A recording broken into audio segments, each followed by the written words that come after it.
Welcome to Blizzard Fire. We hope this video helps fire up your solution. In this video, I will explain how to make Chick-fil-A honey mustard. First, ensure you have all your ingredients ready for a smooth process. This recipe focuses on replicating that distinct, beloved flavor profile you know and love.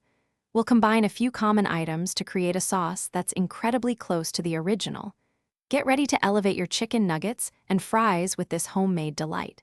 It's surprisingly easy to prepare and tastes fantastic. To begin, you'll need a few key ingredients. Start with 1/2 cup of good quality mayonnaise, which forms the creamy base of our sauce.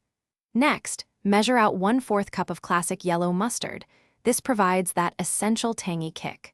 Finally, incorporate 1/4 cup of honey to bring in the signature sweetness. These three components are the foundation for our delicious honey mustard. Now let's get mixing. In a small bowl, combine your 1/2 cup of mayonnaise, 1/4 cup of yellow mustard, and 1/4 cup of honey. Use a whisk to thoroughly blend all the ingredients together until the mixture is completely smooth and uniform. There should be no streaks of individual ingredients.